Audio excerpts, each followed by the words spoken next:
You think this is another Verisauce video, huh? Unfortunately, it isn't. So before I get to the main topic of the video, there's been a lot been going on last month, including this month as well. So let me get to a movie that I went to go see yesterday, Captain Marvel, positives and negatives. Positives, the cast, the chemistry, the message with the movie. Brie Larson as Captain Marvel, she was great. Goose the cat, everyone loves that cat. A lot of Easter eggs, 1990s Easter eggs, excuse me. For all you 90s babies out there, you will feel right at home. I promise you. The action scenes. So, the first half of the movie felt slow paced, uninteresting. The origin story felt disjointed, all over the place. I even went as far as threw my hands in the air a few times because I'm just like, what is going on? Is it really an origin story, or this is something that people behind the movie made it up along the way? And come to find out, when I read the article, two things that stood out.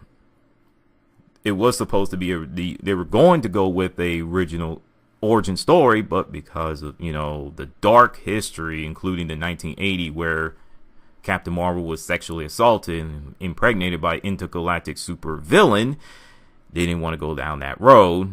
Now I see why. The movie was catching a lot of heat before it was released, and going that route would make it worse. But I felt that they play it safe. And also, and it was a 2012 reboot story of origin story of Captain Marvel. So, yeah, and I still don't know who in the world is the villain of the movie. Kind of remind me a little bit of Wonder Woman. Wonderful. Not to mention forgettable villain as well. I felt that Brie Larson it felt like she was trying too hard. But once the movie just let her do her thing, have some emotions, thank goodness they did, that's when she really shined. So it's a good but not a great Marvel movie. And I will watch Captain Marvel before I even go near Wonder Woman again. That's just me. Now, the main topic of the video.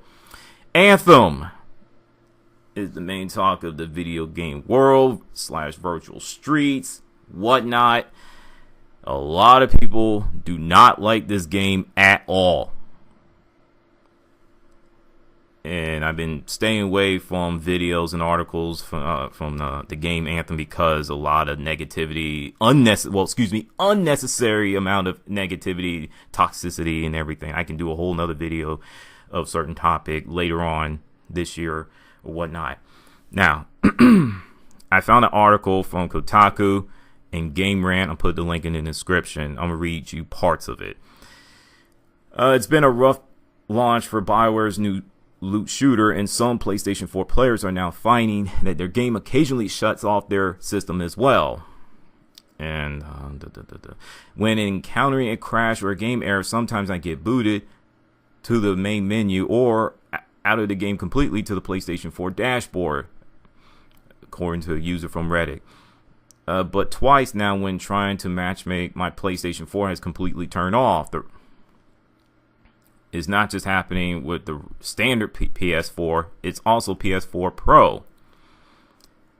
Sometimes completely out of the blue, other times when trying to exit the game. I'm going to get to that part in a second. PlayStation 4 treats it as an improper shutoff, as if the power cord has been pulled. The article link it's you can read the rest of it, and they updated the article as well. It's from Tuesday, March 5th, 2019. A workaround for the PlayStation 4 that is no longer turned on after shutting off while running Anthem has been shared on Reddit, which was able to help one person reach out to us to get their console working again. The method requires booting the console in safe mode by holding down the power button for several seconds until you hear 2 beeps. From there, players need to select the optional label Rebuild Database. When that process is complete, the PlayStation 4 should be working again. We have the update. We updated the headline for this article, and it reflected that it no longer appears that Anthem is bricking some consoles, but rather causing software issues that could still be fixed by operating them in safe mode. Excuse me. Here we go. Yes. An unfinished game. Boy. Let me get to the whole shutting the game down while trying to exit and treat it as an improper shut off, as if the power cord had been pulled. This happened to me 2 weeks ago on Saturday, February 23rd of this year. This was the time I was renting the game. Shout out to Redbox. I remember I was going to turn the game off because I want to go watch Dragon Ball Super from Toonami. And when I hit the OK button, in the application, everything shut off. And it stayed that way for about 5 minutes. And then it came back on, and they went through the database and all this other stuff, and it worked again. I went from panicking to a little relief, and I'm still angry at Anthem because it has happened. I know there are games that have done this, but this is a big game from BioWare, EA. I can't believe this has happened. I like the game, despite the flaws, but I can't play this game again. I can't. I want to, but I just can't do it.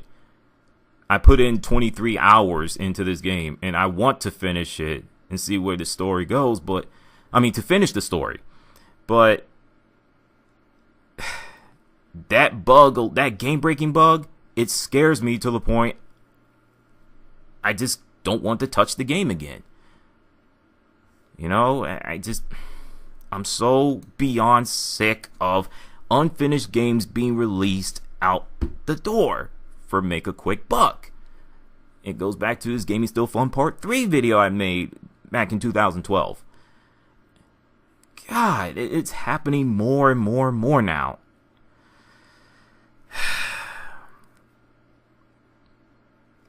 Man, BioWare, what did you do to Anthem?